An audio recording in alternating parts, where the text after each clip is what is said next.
Welcome to another episode of Unscripted, presented by Leaselock. In this episode, I'm joined by Jennifer Staciokas, president of Western Wealth Communities.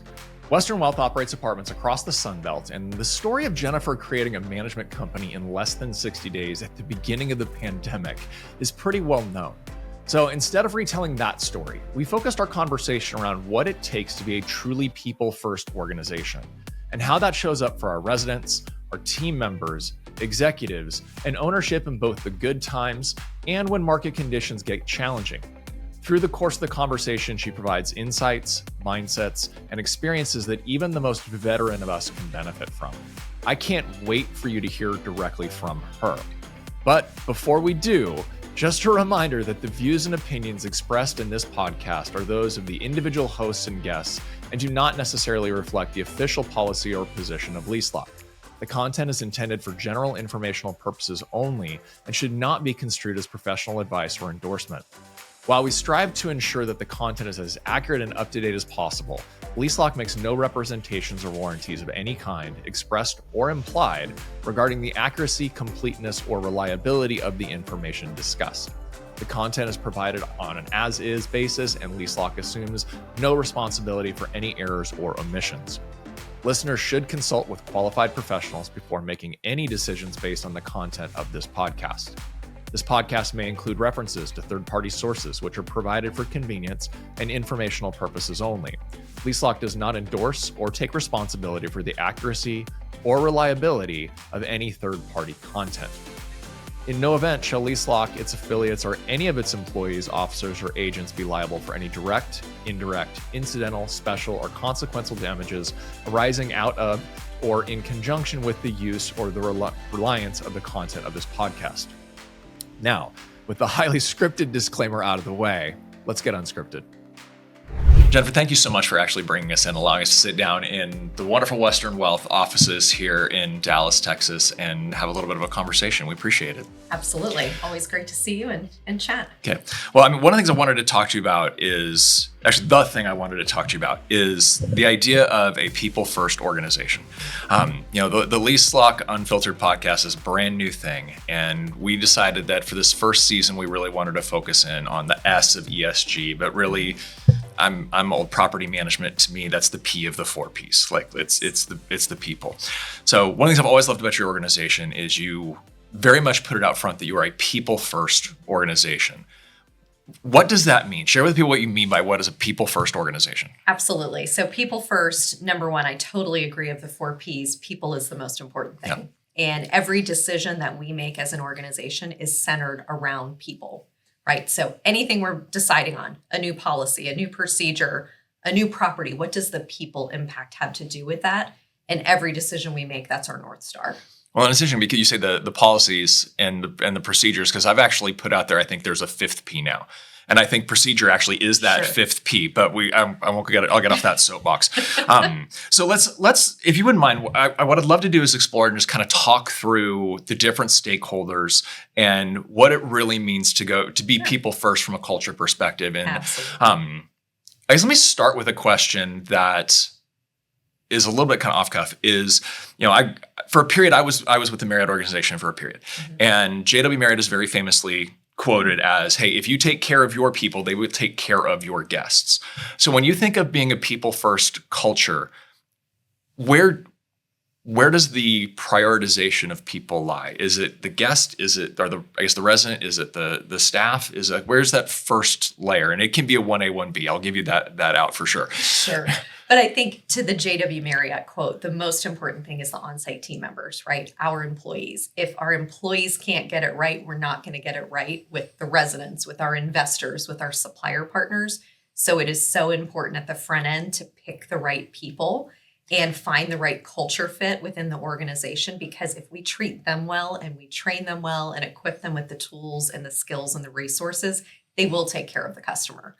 So that's number one priority. And the customer is 1B to your point, but 1A has to be the employee because they have to know that they're taken care of first so they can take care of the residents. Okay, so I want to pull on that thread a little bit more with the staff, but I think since we're talking about 1A and 1B, and I know there's some really cool programs that you guys actually have in place for 1Bs. Let's talk a little bit about how you make the resident the focus of that people first thing. What are the ways that Western Wealth is kind of doing that? Absolutely. So there's 2 signature events that we host every year.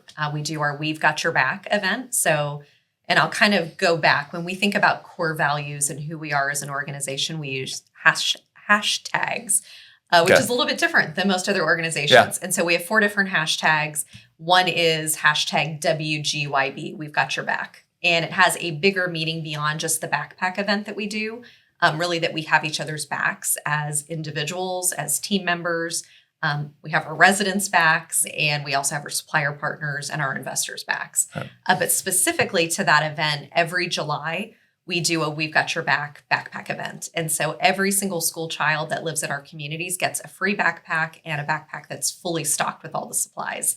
We do a party where we have all the residents come in, they can meet their neighbors, get pumped up for school. And at a handful of our properties, we do a really large event. So we may give haircuts, we may do face painting, we may have a pool party, whatever it may be, something that's going to be fun, get the kids excited and prepped for the school year. So when you say they get excited for the school year, are we talking about the parents? Or are we talking about the kids? The parents ready to get rid of them? Or Well, it's both. Yeah. And, to that point, it's the kids are excited because they come in and we don't just hand them a backpack. They get to choose their backpack. Oh, so it's cool. A personal choice, right? There's lots of prints, there's colors. They get to choose what's going to look best for them and what really resonates. But for the parents, we have mostly workforce housing. And it's one less item that the parents have to worry about before the school year. So they know I've got a backpack with all the supplies, check that off the list, and it's probably $50 to $75 that they didn't have to spend getting the kids ready for school. Now, if I remember correctly, because again, this is one of my favorite things you do, and I love that, we're recording in September. I just saw kind of the posts on it recently. Yes. That's something that also bleeds into being people first with your staff, though, isn't it? Because it's your staff you're not outsourcing that. You're putting those together yourselves, right? 100%. We put those together ourselves. So at our corporate office, we're organizing the events. This year, we tried to make it as easy as possible. We did the same theme across all of the communities, and then we were able to order items and get them shipped to the properties by Amazon. Okay. But then they put their own personal twist on the event, had individual vendors that were there, picked their date, picked the party, and as many of those events as people from the corporate staff could come and support and be part of it, we did that as well. But it honestly means just as much to the employees as it does to the residents. So many times when you give back, it sometimes feels better to be the person that's actually giving than the person that's receiving. And that's become part of our culture. The other event that we do that's our signature event is Rent-Free Christmas. This one I love. And it's my favorite one of the year. The We've Got Your Back is truly amazing, but Rent-Free Christmas is life-changing to some people. So every December, I guess technically every November, we do the events because we're giving one family or one resident at each of our communities free rent for the month of December. And so we'll bring them into the office. We do a whole presentation, give them the big check to tell them that they have 1 month's free rent. And then we also circulate all of the stories. So each story from each property gets circulated, and we allow our team members to vote on which families they think deserve to get the full Christmas experience. And we offer anywhere from, 8 to 15 families or residents that full Christmas experience. And what that means is if they need a Christmas tree, we'll buy that. We'll get them ornaments. If they need food for Christmas, we will do that. The most popular thing to do is giving us their wish list for themselves, their family, if it's kids, if it's spouse, whatever, they'll give us the wish list. And then our teams physically go out and shop for them. They come back, they wrap the gifts, we decorate the office, and we invite the family to come in and receive the special surprise. Awesome. And it's honestly that event, I walk away knowing I know the families were touched and their life was changed by that. But our lives were changed by that because it's a powerful moment to really experience with somebody and to see that relief come off of them. That number one, they had rent taken care of. They could maybe get ahead on some of the other debt or bills that they have. And then we've provided an experience that they probably never have been able to for their families. And just to be clear, because I want to make sure that we're framing it in the right way. You're doing the rent-free Christmas for one, I'm going to say family, it could be an individual, Yes. but one family on all of the assets that you have. Every single one. And then that true gifting, the wish list is like one for the portfolio. They might know they're getting the rent-free Christmas, but they don't. Correct. That one family doesn't know. Not necessarily. Now, we do have to get a little sleuthy because we need a wish list. Oh, good point. So, but the kids may not know, right? So maybe the mom or the dad knows and they've put together the wish list of what's coming. And then the kids come and we offer them to either open all of the gifts in front of us, or if they just want to open one and then take the rest back for Christmas, we'll respect their wishes. Yep. Sometimes they'll say one at the beginning, and then once they get going, I was going to say it's like the Christmas Eve versus Christmas morning. That was my family. Is. I got to open that one gift Christmas Eve. Yes, and I was always like, I want to open them all now at this point. And it's one of those things. If you read those stories, if you ever think you're having a bad day or you're down on your luck with something going on, you read some of these stories, and it puts everything into perspective. That traffic accident that you got stuck in this morning for an hour is a blip on the radar compared to some things that people are truly battling.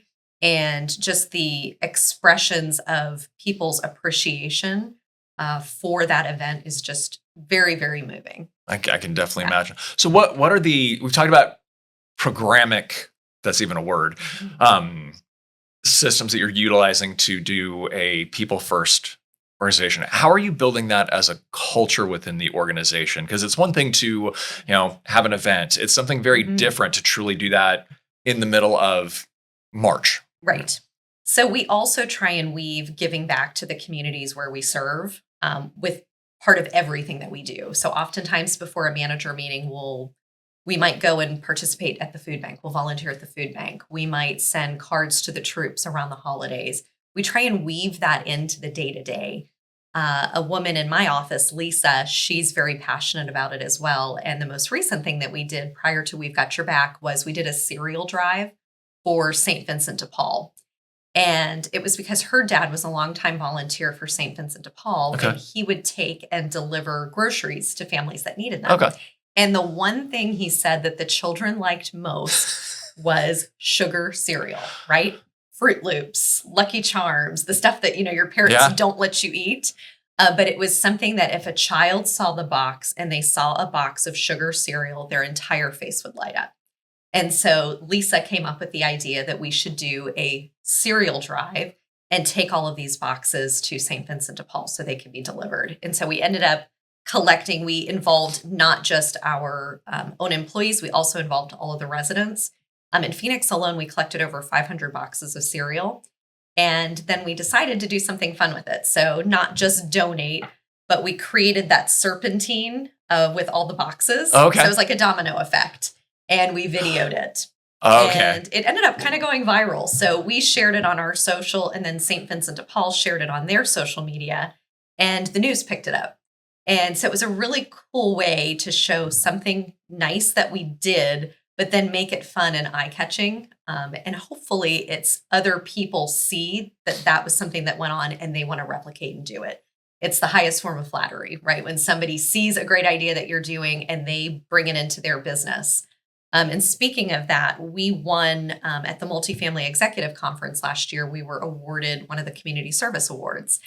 And BH Management heard the story in the audience, and they reached out to us and asked, would you mind if we did rent-free Christmas at some of our portfolio? We think it's such a great idea. And you don't ever want to say no to something like that, right? Our CEO, Janet, always talks about the butterfly effect, and that you do one good deed and it can turn into something larger and really have the butterfly effect on multiple people, or in our hopes in an industry, that it becomes the standard to do good things for our residents, for our investors, et cetera. Well, I love everything about that, but I do love the fact that there was another organization that heard and saw you doing good, decided they wanted to do the same, but also had the humility to say, hey, do you mind? We want to steal this. Right. but we also want to give you credit for it, which is really cool. It's interesting. I mean, hearing you talk about this, I was going to ask, how do you build a culture like this? Because I've heard multiple elements so far. I've heard ideas coming from within. You mentioned Janice here with the University of Paul and bring that in. I've heard, that it is the staff who's actually doing the work, et cetera.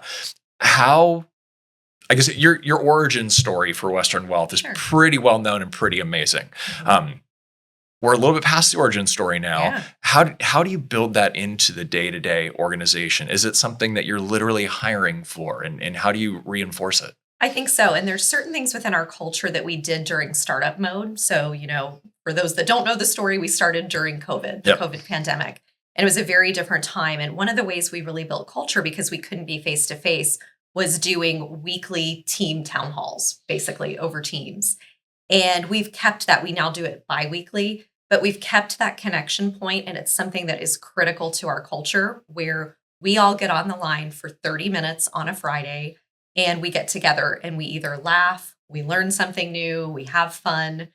For the summer, we tried to lighten it up, and we were doing games. So we were doing bingo, we were doing Family Feud, and the teams love it. Even in our manager meeting today, we were talking about how much fun the games are and how it brings us together, because property management is not an easy business. No. And when you work on site, it's especially a difficult business because of what they're being dealt with every single day. It's normally the negative that's brought their Yep. way.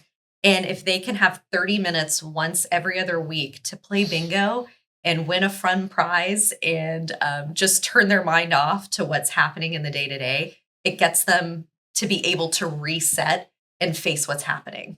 Yeah, not on the same scale as what you were doing, but when we were going through the pandemic, the team that I was a part of, we ended up doing what we called coffee talk. Love Like, it. we didn't want to do the happy hour Zoom thing, so we did a Friday morning coffee talk, which very Mhm. quickly turned into Friday morning random. What was it? randomtriviagenerator.com, which if anyone wants to go on there, you can do a whole trivia game on there. But it was just that touch point where we could connect and not Yes. have to necessarily talk through every issue that was going on, and connect as humans instead of just business people on that one. Yeah. So I think that's part of the culture. And I think how we interview and what we expect from our employees and how we want them to be engaged and want to give back. The people that don't fit the mold, they self-select out, Yeah. right? If they see that that's not for them. But the groups that we have, they're always volunteering. They're always wanting to be part of the culture and be part of people first. And it also comes down to not just being able to memorize hashtags or definitions or core values. It's living them every day Right. and understanding what that means and being excited to be part of that. And we've really built a great team, right? And we've grown the portfolio, we've scaled back the portfolio some, but you've got the people that really and truly want to be part of the culture who are part of our organization. So for those that have left the organization, that you said you scale down, you scale up. That means there's some people who have left. So are you seeing?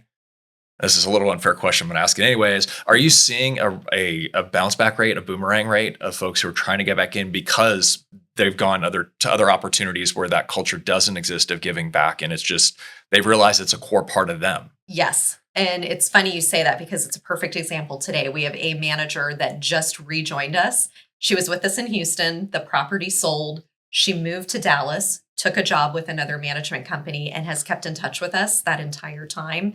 And tomorrow is actually her first day back, but she stopped by the manager meeting because she was so excited about rejoining the organization.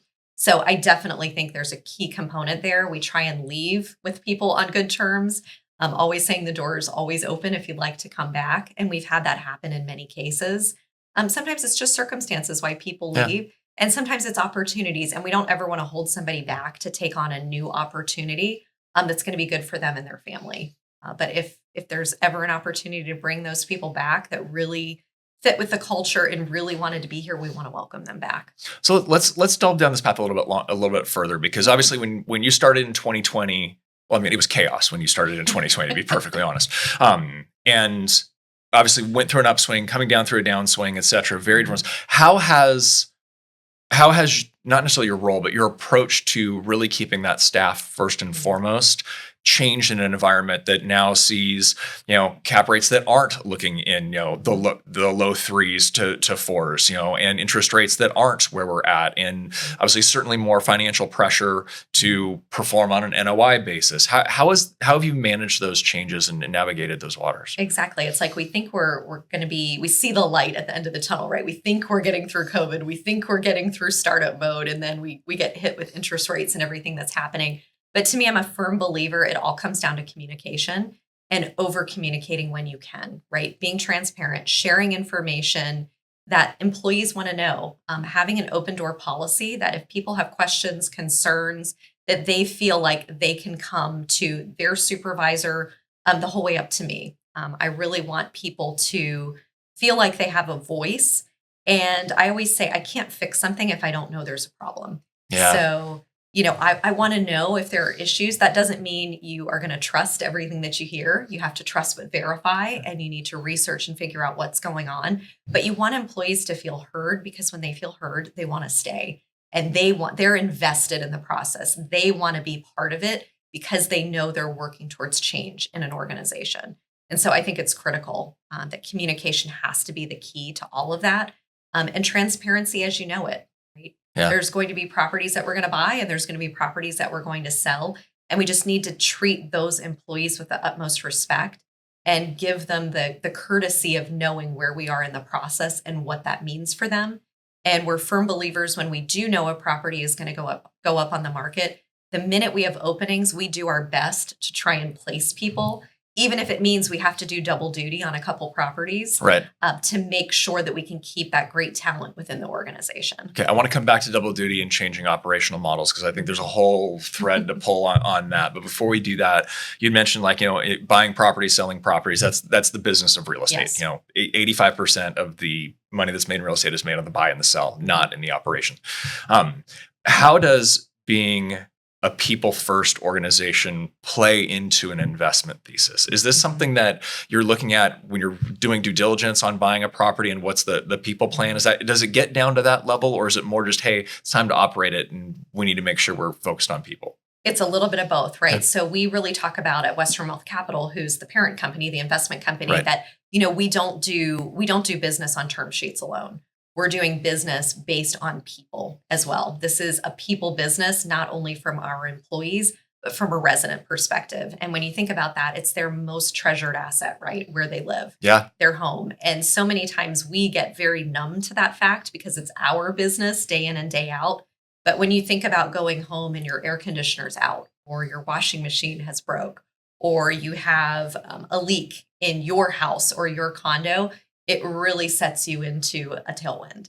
And so we have to remember that and put ourselves in the resident's shoes and think about how would we want to be treated if this was our home, because it is our most prized asset that we're taking care of. It's a huge responsibility. Yeah, I know it's not practical, but I wish everyone in multifamily about every 10 years or so could have maybe a 2, 3, 4 month experience of renting an apartment. Right. When we were in between homes back in 2022, I did, sounds like a prison term, I did 6 months in a BTR, but it opened my eyes again to, Yes. oh yeah, that's what we have to deal with. Oh yeah, as a resident, that was my experience. And it became so valuable in the way I'm actually viewing your guys' business now. I'm Yes. several years outside of the business as far as operating, but it just gives you that perception of what I used to tell managers all the time: look up. Right. It is amazing how many people never look up in a clubhouse. How many Exactly. light bulbs are out or spider webs are all over the place because Right. everyone's looking down, not looking up. So, Absolutely. I had the opportunity about 10 years ago when I lived in Dallas for 7 years that I lived at a handful of our properties. And it was very eye-opening because you got to see the technology from the resident perspective. So when you see the technology from the management company perspective, it's totally different than when you see it from the resident perspective. And it allows you to pick holes into things and change process and procedure when you see it from that perspective. So very valuable to live on site. okay, so you mentioned policies and procedures again, and I said we're going to go back to it. So the fundamental operating model of multifamily is changing. I mean, it Yes. just is, and it's different for just about every organization as to how it's going to specifically fit for that organization. Being a people first company, how are you approaching the buzzwords of AI? And I'll let you take that wherever you want. But AI and automation, especially relative to the site teams, how are you balancing that act and making decisions that, again, true, are people first, but also changing and improving the operation model? Absolutely. So I'm a firm believer that there's a fine line between technology and people. And when you think about what a renter wants, there's certain instances when they still want to talk to somebody. I'm Yeah. a firm believer of that. There can definitely be exceptions and outliers, and I understand that maybe in a an urban infill A+ luxury building, they don't ever want to talk to somebody, and there's enough technology to make that happen. But in the portfolio that we have, there still needs to be that human touch because that is the differentiator. We can think about, we've had manager meetings this week and last week. And one of the main messages I talked about is most of our buildings are the same. Most of the finishes are the same. Most of the amenities are the same. Locations can even be quite similar. Yeah. The differentiator is the people that sit and work at those communities, the ones that stand up and greet, the ones that shake hands, the ones that follow up personally with somebody after the fact, somebody that personalizes the tour, really listens to what they're looking for and finds the perfect apartment home. That's the differentiator. And that has to be. And so that ties into the human touch. And we certainly marry technology along with that, but thinking about what technology can remove noise from our on-site teams. So what can we automate? We are also automating a lot of that follow-up, but we're still encouraging personal follow-up in addition to the automated follow-up.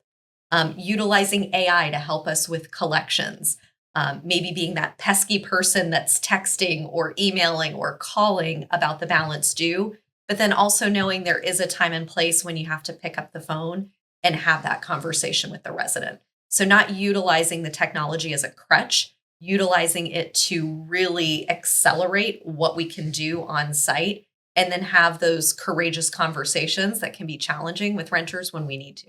I like that, the courageous conversations. I like the way that's phrased. So when you're talking about the automation of a conversation, let's say that's the follow-up, et cetera, have you inserted intentional breakpoints where you want a human to insert, or are you just encouraging folks, whether it's collections, a renewal follow-up, a new lease follow-up, whatever it may be, have you put specific breakpoints of, no, I need a human to do this, or is it, we want you to interact with the people where you feel it's appropriate? Where did you leave that? I think it's a little bit of both. Okay. So for instance, with collections, we want to see how far AI can take the conversation. Right. But what we also say is you can't set it and forget it, right? Just because you have AI for collections in place doesn't mean that you can wash your hands of collections. So we still need to have the dashboard. So assistant managers need to have that dashboard open, because when the AI is no longer able to handle the conversation, it needs to get passed off to a human. And that's where we found AI. We were a little premature with AI from the voice perspective a couple of years ago. And we had some hiccups, right? We had a lot of hangups on calls. We had declining traffic because people were hanging up. They didn't want to deal with a computerized voice. And so we scaled some of that back. But the thing is, fail quickly and then make adjustments. And then we leapt back into it again. But with AI, you have to know if somebody's communicating back and forth, and then it has to get passed to a human, but there's 48-hour delay in getting back, you've lost the point. So really asking that our team members keep those dashboards open and seeing when they need to insert themselves in those conversations and take them over and do it as quickly as they can. That I think is one of the challenges that I don't think enough people are really actually talking about is you've set this standard having AI go back and forth, and the AI is responding like this. So when there is a break point, if you've got a really well-trained model that sounds a lot like your people, me on the other end, I think I'm going to get a response right then. So that's super interesting that you've got them. So have you thought about adjusting? Have you looked at the data and thought about adjusting, like who's in not necessarily the office, but who's responding when from a communication perspective versus standardized business hours? Have you done anything along those lines or no? We haven't done anything with that yet. Certainly we've talked a little bit about that. The big thing that we've shifted of some of the workload, and you may be getting into this, is the centralization. Sure. And we call it enhanced services at our organization. We thought centralization sounds a little scarier to on-site team members. Well, and most of the time it's completely decentralized. So that's the problem I have with it. It's like the industry's gonna find the right term. Right now it's centralization, but we're all talking about the same thing. Yeah. So we call it enhanced services, right? We're not taking everything away from those on-site teams, but we're enhancing the service that they can provide to their residents by freeing up time. And I like to talk about the noise. So what's the noise on site that we can remove? What's the minutia that they get involved in that somebody else could be doing that doesn't have to be at the apartment community. Right. And so that's really what we've solved for, is really trying to give our site people more time. So to give our managers more time to spend with maintenance, to walk the property more, to walk the vacant apartments, to make sure that move-ins are getting walked to the door when they move in, doing the move-out walks, those move-out inspections. Where can we spend more time that we're going to find more value with the customer, as opposed to just running paperwork that can be done from anywhere in the country? Right. So you brought up maintenance, and forgive me for not bringing this up earlier, but with a large amount of like workforce style housing, the investment you have in there, how are you building this same type of culture in your maintenance teams? I know it's a challenge, keeping people, because the job market is fantastic for them. But how are you building that outside of the office, but into the maintenance teams who, let's face it, probably have more resident interaction than just about anybody? Yeah, I think that the key is the manager is the nucleus of that team, right? Getting the right manager in place that's truly going to be a leader, and getting the team on board, right? Yeah. Finding a way to have those daily huddles. I always recommend do a 5-minute huddle in the morning, prioritize the work that needs to be done, have a check-in at lunch, have a check-in at the end of the day. To me, it's not healthy if maintenance is leaving without saying goodbye to anybody. Agreed. There needs to be a check-in, and just a simple thank you goes a long way, right? Hey, I see you, Andrew. It was really hot today, and I really appreciate the work that you did. Just a simple thank you goes a really long way. And that all starts with having the right manager in place who's instilling what the culture is and checking on their people and really wanting to be an active part of it. Yeah, it's interesting when you say this, the simple thank you. I've got a recent example from the resident side. He'll kill me for telling the story, but I'll tell it anyways. My son and his girlfriend moved in together 3 months ago, somewhere around there. And there were a couple issues with their apartment. It was a new lease up when they moved in. And I saw the maintenance guys around the corner. And just a quick interaction with them. And this is Texas, Dallas, July. It was 105 degrees that day. But yeah, simply just walking over with a couple cold Gatorades and just, hey guys, we'll put the work order in here. Just want to let you know a couple things. They were in the apartment 30 minutes later because, again, someone actually, I don't want to say noticed them. That's right. But someone took time and say, hey guys, get this taken care of. So those thank yous, me from a resident perspective, technically I wasn't even the resident. I was the guarantor. But it does go so far for those teams. It does. And just to your point too, that somebody acknowledged them and recognized them. So many times at companies, people will go into the office and they only talk to the manager. They'll go straight to the manager's office. Yep. They'll tour the community, barely talk to anybody else. And we've really, in our culture, we celebrate a lot. So we do quarterly anniversary luncheons. I fly into town, depending on where it is. And I sit down and we celebrate the employees for their tenure. And I purposely sit at a table with maintenance because I do see the office teams a little bit more than I see the maintenance teams. And I learn so much more when I sit with the maintenance teams, where at first you can tell they're on guard when I sit down. But by the end of it, we all realize we're all humans, right? We're all just doing a job that is equally as important. It's just a different position within the organization. And it's so important to understand what their challenges are. And really what I enjoy about the lunches is figuring out what they like to do in their free time. We figured out at the last luncheon in Phoenix that we could literally start a Western Wealth Communities band, like a rock band. That would be really incredible. And I mean, they're pulling out pictures showing us from when they were in their 20s with hair down to here. And you really get to know somebody. And something I learned really early in my career is remembering people's names and using those names when you see them, and remembering something from the last visit or at some point in time that you met them is how you can really build a connection with somebody. And to me, when you hear somebody say your own name, it can shock people because they're like, oh, you remember who I am. And it's like, of course I remember who you are because you're the most important thing in our company, right? And so many people get that wrong. So it's so important, and even if I have to study really quick, who's at which property, but remembering who people are and something about them goes a really long way in keeping people in our organization and feeling tied and connected to it. No, using the name is such a good point that you bring up. And again, if you are going to be a people first organization, you should at least have a way of knowing everyone's name. Again, you're Right. not going to know every employee's name, but Right. do the minimal amount of research to say, Mhm. okay, who's the staff on this one as you That's come right. on. It's one of the things I try and do when I'm in retail businesses stuff. Read name tags Right. and just use the name instead of saying Yes. thank you. It's thank you, Susan, or whatever the name is. So Yes. And asking the regional managers on the way to the property, hey, what's something great that happened?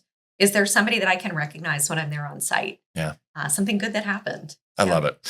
Okay, so something good. So I'm going to pivot this a little bit because you've been a longtime partner of Leaselock, which we appreciate. We appreciate you being on the advisory board. How, in your opinion, does Leaselock fit into Western Wealth's approach to being a people-first company? Absolutely. I think it's that we make move-in easy, Yeah. right? There's not a huge barrier to entry to get into the community with the zero deposit.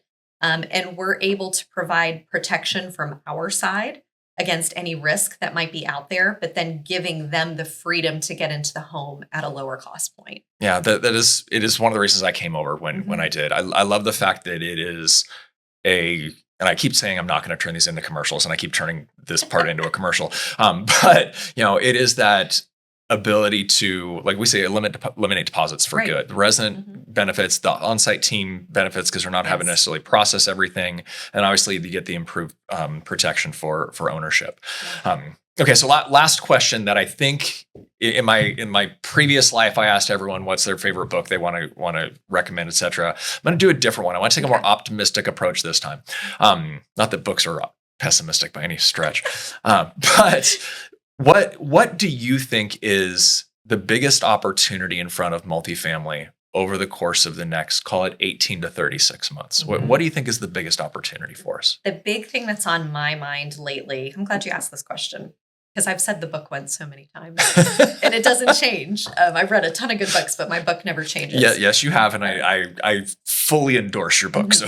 Yes. So for me, what I'm really trying to figure out in our organization is there is an obstacle, I feel like, in the role of the regional manager.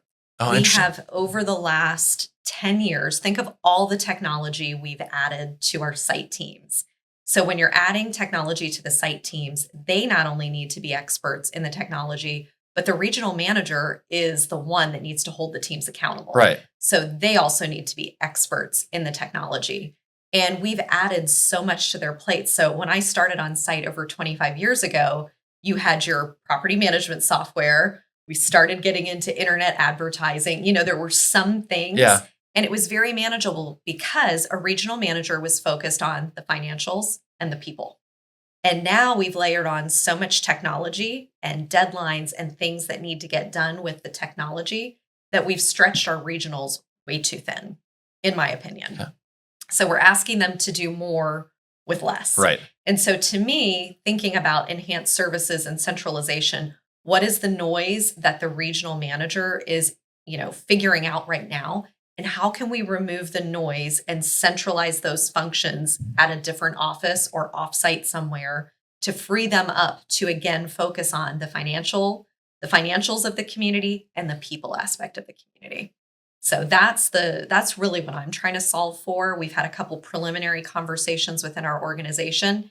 It does not mean the regional manager goes away. Yeah, it no. gets them back to their core competency of what we really need them focused on. And, for instance, Leaselock, it's a perfect example. It's a piece of technology, but it needs to be managed by somebody. Of course, right? yep. The claims, ensuring that people are signing up the way that they should. But again, does the regional manager need to be the one that's looking at the dashboard, holding the manager accountable, or can that be somebody else? And there's many other examples of that within our organization that we can remove some of that noise from the regional manager, that they can have an awareness of it, but they don't have to be the primary owner of it. Yeah, you got my mind going on a couple different things. Like, number one, you're right, all these different technologies that they're having to deal with. But the reality is most of those technologies, they're not in day-to-day like the site team They are is. not. So to become an expert without being in the day-to-day takes a lot of focus and a lot of specific Right. effort. And the idea of you've removed the noise from the property, or you've done what you can to remove the noise from the property. But you're right, that level above has been largely, I don't want to say ignored, that's the wrong word, but that's a super interesting answer. And there can be a lot of tension, right, between corporate departments and on-site operations because, corporate wants certain things to be done very process procedure, but there's only so much time in a day for the local ops team to be able to do it. So there's tension there, and we need to remove the tension so it's true teamwork to make sure everybody's focusing on the things that they get excited about waking up every morning to do. And they're really focusing in what Dr. Debbie Phillips says is your genius zone, right? You need to focus on your genius zone. You need to build skills and talent in other areas, but really you should be focusing your day on your genius zone. Yeah, it is. I think that's the beauty and the value of centralization or specialization is you do have the ability to get people who really love this. They now have a new career path if you do it right to do that. Absolutely. As opposed to those of us who grew up in the industry and we were forced to do all the things we really didn't like doing because that was the next step that logically happened. Yes. Well, Jennifer, thank you so much for sitting down with us. We always appreciate your time. We appreciate your advocacy. How can people find out more about Western Wealth? Just if they want to find out more about you and get information, where can they reach you? Absolutely. So you can certainly reach me on LinkedIn. That's my preferred method. And then check out our website, westernwealthcommunities.com. Awesome. Appreciate you. Thank you.